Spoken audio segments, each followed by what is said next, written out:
Oh my god, hey, hi, hello, Merry Christmas.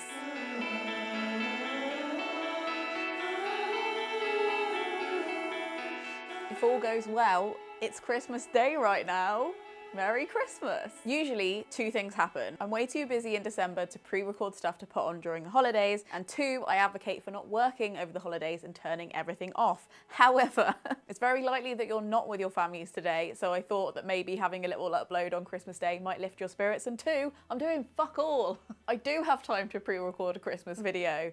Among multiple other things, like, I don't know, learn the flute. I'm gonna start that after this video is edited. There's a flute off camera, looking at me, giving me the eye. I wanted today to feel a little bit special, kind of like an award ceremony, but I didn't have anything that fancy, so yes, I am wearing a skirt around my neck. In 2020, we do what we can with what we have. If you haven't been here before, hi, my name's Lena. On this channel, I analyse things, I talk about the climate crisis, and I talk about books, but I try and keep it lighthearted, trying to be as optimistic as possible, especially this year. So even though we don't know each other very well, I'd love to see your face again, and as a Christmas present to me, I'd love you to subscribe. It ups the chances of you finding yourself accidentally here again. Every year for the past, at least 6 years, I've done a video all about my best books of the year. Now, this year, through no talent of my own, I've managed to almost double, more than double, the amount of books that I've read on average in a year. I've read 113 books this year. And yet I feel no sense of accomplishment. But the challenge has been whittling that down. I usually do a top 10. I've allowed myself a top 12 with some special mentions this year. Extra helpings for everybody. So it means that actually this year in particular, the stakes are higher for places on the list and you're gonna get some really good books. Shall we begin? First, I would like to note some stats. Every year, I think my stats goes up and I tell you a little bit more about what I've been reading. This year, I decided to count the categories of books, so FYI, 18% of my reading has been children's fiction, 4.5% of my reading has been short stories, 35% of my reading has been fiction, 30% of my reading has been non-fiction, and 10% of my reading has been poetry. Last year, I read 12,309 pages, over 51 books, and this year I read 25,172 pages, over 113 books. I'm also halfway through 8 books, which speaks more to my mental state than it does to these stats, but just thought you should know. In the UK, we've got 51% women, and last year I read 62.7% women. This year I also included some non-binary writers in my reading, so I've included that in this stat as well, and I've read 64% this year. In the UK, 14% of the population isn't white, and this year I read 27.4% non-white authors, which is definitely up on last year, which was 15.7%. And this year, even though I read more books, I didn't read as many long books as I did last year. Didn't write down where it came in, but I'll put it on screen. On with the specific books. It was a hard decision, but I decided to give other books a chance and some breathing room. Rereads for 2020 were completely disqualified from the top 12, but I did reread some stellar books this year, including Motherhood by Sheila Heti, Skellig, loads of really cool stuff. So I'd encourage you to go and watch the playlist of past videos like this if you want to hear more about those. We've got 2 sections. We've got 6 fiction and 6 non-fiction. Let's start with the fiction. The Elegance of the Hedgehog is a book that I have owned since my gap year. Very specifically, I bought it in Santa Cruz. I was staying in a hostel, I was visiting on my own, having a little adventure, and I picked up this book because it sounded amazing. I was 19 years old. I am 30 years old now, so I've got no idea whether this is an embarrassment or it's actually a testament to how much I should be believed when people tell me to get rid of my books, and I'm like, I will get to it eventually, because eventually I always do. This is a French translation set in a bourgeois apartment building in Paris, and it's 2 alternate perspectives. One is Rennie, who is the concierge, you know, the lady at the bottom, the receptionist, who is also kind of like the warden for the building and runs everything and lets everybody in and out and keeps an eye on what everybody's doing. And Paloma, who is a 12-year-old girl who lives in the apartment building with her family. Her family are incredibly privileged. They're very conservative, they're very unimaginative and quite cruel to her, and she has this secret internal life that is very nihilistic, and she's basically planned that she's going to kill herself on her 13th birthday. Similarly, Renee has a very secret internal and intellectual life that she doesn't let on to everybody. She purposely kind of plays glazed with the people who live in the apartments because she doesn't want to be friends with them or talk to them particularly, and she plays really loud soap operas out of her apartment so people think that she's just watching TV when actually she's reading like Russian classics. She loves like art house films and Japanese culture, but she doesn't like the attitudes and the exclusivity around it, and kind of just like really just hates the rich. So lives a very hermit, internal, quiet life on her own, and partly believes that that's okay and partly is quite lonely. The book is absolutely bloody beautiful. It's about how their two lives start to intersect a little bit and overlap. It's about dread and philosophy and hope and class and who we trust with our true selves. It will break you. You have been warned. But it's also like a near perfect book in my eyes, and I was absolutely blown away. Set Me on Fire is a poetry collection I've talked about before. It is compiled by Ella Rushbringer, who also wrote Midnight Chicken, which will appear on the non-fiction list, spoiler alert. But she has compiled this book of poetry that she wanted originally to call Poetry for People Who Hate Poetry. It's a really well edited, short compilation of beautiful poems with her own commentary on them.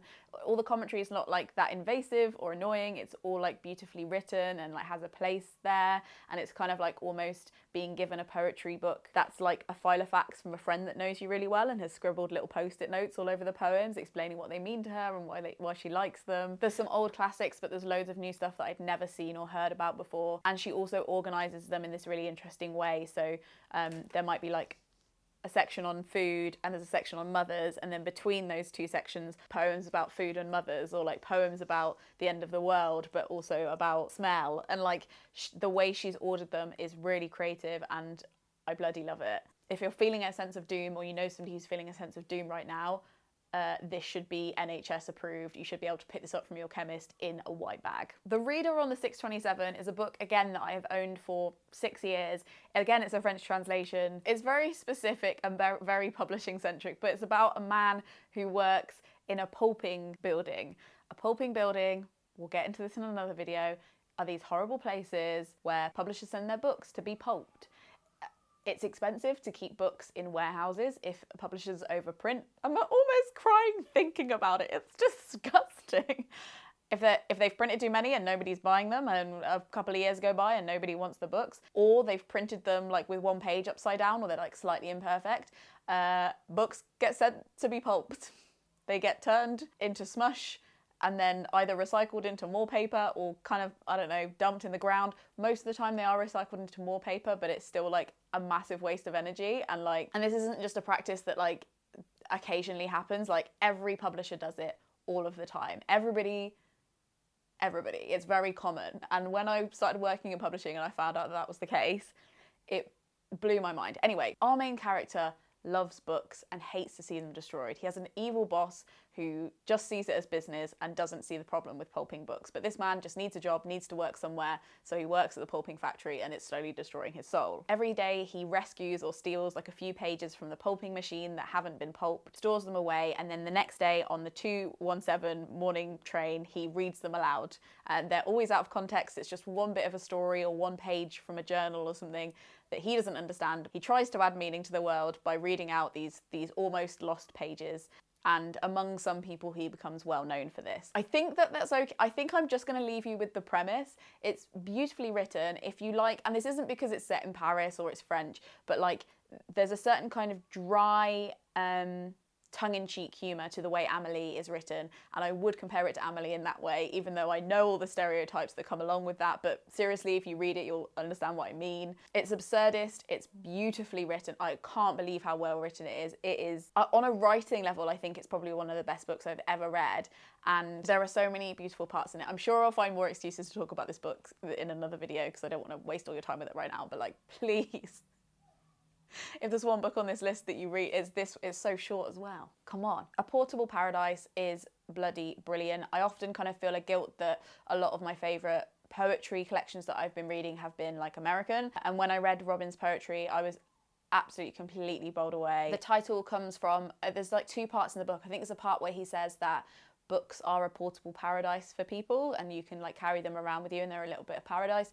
And also this poem that's actually called A Portable Paradise, I think, that's all about carrying stuff around with you and keeping bits of sand and things around that can give you hope. But it's an incredibly generous, I don't know how else to explain it. I guess the word is like, it's a generous collection of poetry that doesn't deny pain or injustice. Parts of it are about his experience of being a black man in Britain, and also it has a poem about Grenfell that will absolutely break you in two. But he also talks about those smaller experiences, those little moments in life, looking at a painting. There's a few food poems in there that are really cool, and it's just such a clever little collection that just, it's not even just that every poem is pretty brilliant, it's also just the way they're arranged together. Like some of the poems, like they kind of like make me want to throw up a bit because they're so good. Like you're just like, how can something be so perfect? It just kind of makes you want to go a bit like blah, blah, blah, blah, blah, blah. Another book that made me want to throw up, it was so good, because apparently that's my benchmark for books now, is 84 Charing Cross Road. This is a kind of nerdy cult classic for people who like bookshops. I really love the film. It's got Anthony Hopkins in it. It's great. But I'd never read the source material. I never read the book. It's essentially a series of exchanges between one kind of failing, struggling writer in Brooklyn, New York, and a bunch of London booksellers. I think it starts in the mid-30s and follows the characters over the Second World War. And the exchanges happen over like decades of time. The audiobook, which is what I listen to, is really beautiful. It's got music. It's got like a cast of readers, not just one reader. It's about like how formality can melt into tenderness over time, and how like British sensibilities are warmed up by American sensibilities. And there's also a part where she sends food packages over from New York to London of like things that they haven't had in ages, and all the different booksellers like write to her and tell her what it meant to them. If you watch the trailer for the film, it's presented like a love story, and nothing will anger me more than that. Like it's not a love story. It kind of is, but it's really just about hope when you're separated and apart. So I guess I hate to be like, it's so applicable for this time and this year and these unprecedented days, but it is. It's about long distance affection and old professions and Yorkshire puddings and trying your best to be as good as you can at the thing that you're good at, like the writer who's in it. Please read it. The Housekeeper and the Professor, again, is another translated book. 3 out of the 6 happen to be translated. This is a Japanese translation, and I've talked about this one before in videos, so I'll just say very briefly. It's about a old retired mathematics professor who has really big memory problems and has covered himself in post-it notes to remind him of like who he is and what his life's like, and they're all just kind of like cryptic drawings and maths equations all over his suit. In the same way with like Maria von Trapp, it's about this housekeeper that comes in and she's been told that no other housekeepers can deal with him, and they've all left after a couple of days or a couple of hours, and it's this one housekeeper who sticks with the professor. It's about meeting somebody where they're at. It's about respect for the old. It's about it's really about maths, to be honest. It's like a love story to maths. It's incredibly heartening, it's incredibly warm, it's full of hope, and it's very short. Are you seeing a theme with my favourite fiction? It's got to be under 200 pages, originally written in another language, or it's got to be poetry. Non-fiction.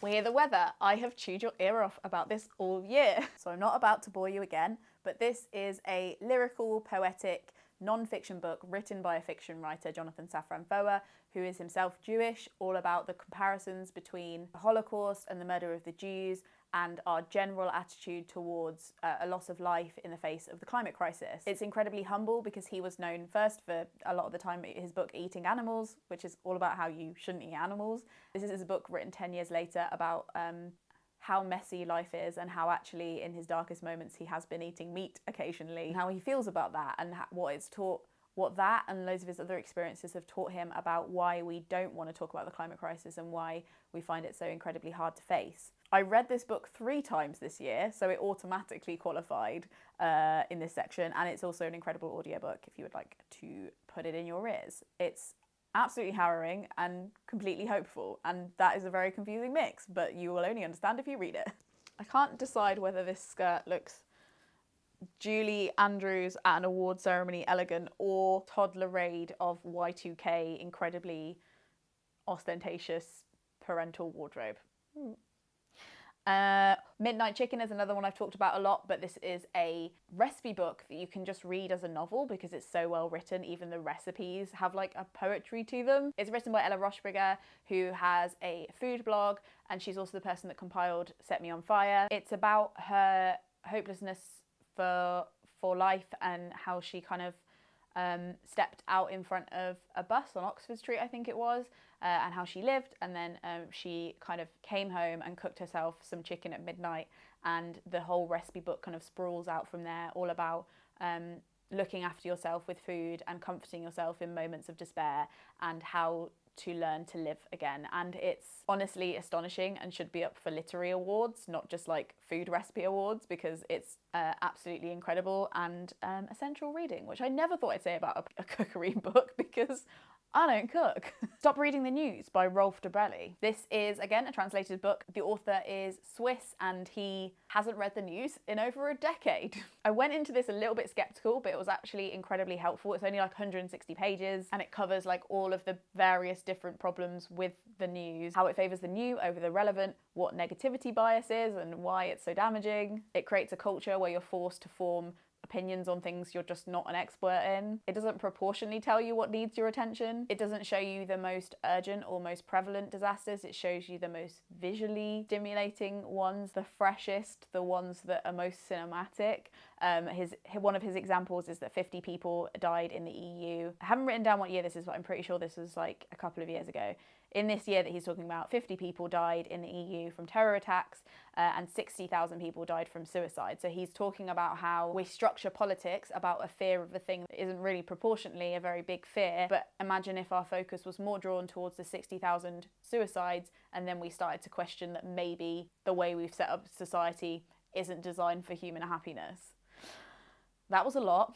The book is also a lot, but it's really helpful. I don't think that it didn't stop me from reading the news completely, but it definitely changed my relationship with it. And it's also worth noting that he's not anti-journalism, he's just anti-news cycle and the way the news is set up. Like long-form journalism is the hope.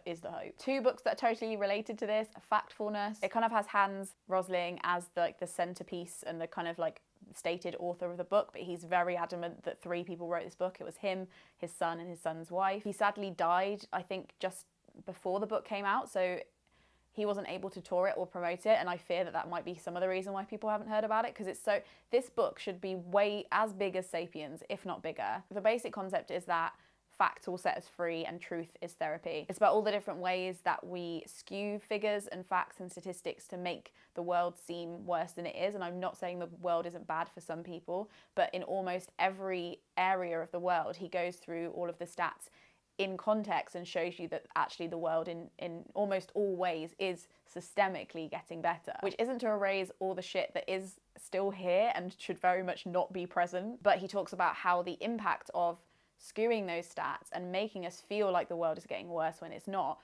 stops progress and stops people hoping that things can get better, and then stops social action to make things better. Does that make any sense? It's really accessible, it's really easy to understand. I again listened to it in audio, which did make it hard to like picture the graphs, but I've since like bought a physical copy and I'm going to reread it, but it's still really good in audio to let just the truth parts of it wash over you and just like grasp the concepts that he's explaining. What I also really liked about this book is he talks honestly about the times that he's been set straight by people, all the ways he's been wrong about stats and how he's changed his approach because of that. And he also addresses like big questions like, is the world really getting overpopulated, and what are the socio-economical complications when we talk about like not having children because of the climate crisis. And the third book that kind of links into this kind of like trinity of like truth non-fiction books I've been reading is Outrage by Ashley Dottie Charles. If you read or heard about You've Been Publicly Shamed by Jon Ronson, this is an updated, more interview orientated look at outrage culture, keeping that book in mind, but also adding more to it and commenting on it. Dottie is like a radio presenter and producer person in the UK. And she's also a queer black woman, so she talks about her experiences on Twitter relating to that. She basically talks about how outrage depletes our resources for real change, how it is your social responsibility to learn how to spend your outrage and where, the dangers of outrage fatigue, how we appropriate activism, and like something that I've been recently really troubled by, which is the kind of vitriol of the hard left, which in my mind like completely undermines basic liberal ideas. And it's just such a good book, and I'd love to see it talked about more because I bloody loved it. She also interviews Rachel Dolezal and Katie Hopkins, which is a hot potato. I think she does it with an incredible amount of grace and patience and balance considered kind of like reflections afterwards. It's just so good. And then lastly, Letters to My Daughter, Maya Angelou. Again, I listened to the audiobook and Maya Angelou reads the audiobook. Whenever you listen to it, it is going to be the best 2.5 hours of your week, of your month, potentially of your year. It's essentially a collection of short essays and thoughts on things she's learned in her life, and she's also kind of expanding on this idea of daughter, because she doesn't have a daughter. There's a kind of beautiful paragraph at the beginning about how she's willing to take on anyone as this position of daughter, and she says, I gave birth to one son, but I have thousands of daughters. Gives you like really hard truths, but also some poetry and some really light, funny stories, some really sweet like grandma lilted stories, if that makes sense, that they're kind of just like, she shows her age but also her wisdom, and it's just like so special. And she talks about how not to let yourself be reduced by what's happened to you. She shares a little bit about the kind of shit stuff that's happened in her life, and it's just kind of like restorative on all levels. It's so intelligent and so fab. It's just fab. It pains me to not go on and chew your ear off for like another hour about all the books that I read this year, but special mentions do go to a series of unfortunate events. It's not on the list because I haven't finished the series yet. I'm on book 10, but I've been really enjoying sinking my teeth into those, as it's like a nostalgic childhood experience that I've completely missed out on when I was a child for some reason, and I'm only rereading them now, but I think they're absolutely premium. Stephen King on writing, way better than I thought it was going to be, and I'm not even a Stephen King fan. Like, I've never read a Stephen King book, but that book is brilliant. I-80, which is a short story collection by Roxane Gay that's just so incredible. How to be an Anti-Racist by Ibram X. Kendi. And like, I learned so much in that book that I made like 7 or 8 pages of like Word document notes on like things that he'd said. And then also 2 poetry collections, Zonal by Don Patterson, which I thought was like absolutely game-changing and really amazing, and Homie by Danez Smith, which was also out of this world. That's all we've got time for, folks. Did you enjoy coming to this? I wanted to be an award ceremony. I hope that if you're watching this on Christmas Day, you're not too lonely. I hope that if you are, you download one of these audiobooks. Company is all around, you just got to tap into it. I've been really enjoying buying audiobooks on Libra FM because they support like small independent bookshops. But also it's worth noting that if you genuinely don't have any money this year and you don't have anything to spend, if you get a free trial from those people who shall not be named, they do just give you a free audiobook, and then you can just unsubscribe the next month. Just saying, rob the rich to give to the poor and all that. What I'm saying is there is company waiting for you on the other side of this holiday, and also waiting for you in the books, on bookshelves, and in your computer screen. And I really believe that that does count as company. The people who talk to you through the ages, people who are dead, who have written books, you can still be, and without sounding too, you know, elderly, in communion with those people and hear what they've got to say and share in that very human experience of living and being alone and working out what the hell that is. Tell me what your favourite books of this year were. I really want to hear in the comments, because I'm still building my TBR list myself for 2021. I kind of want to say I hope to read as many books, but I hope to be busier in 2021 and maybe read a little less. So maybe this will be my all-time lifetime record. Let's hope so, at least. Thank you so much for watching the channel and supporting it. Special thanks to the Gumption Club, OBS especially. And if you missed it, I've been doing an advent calendar in December. So anyone who signs up to my Patreon, which you can get for like $1 per thing, or you can even cap it so it's $1 per month, has been getting a special post every single day of Advent, but they're still available now.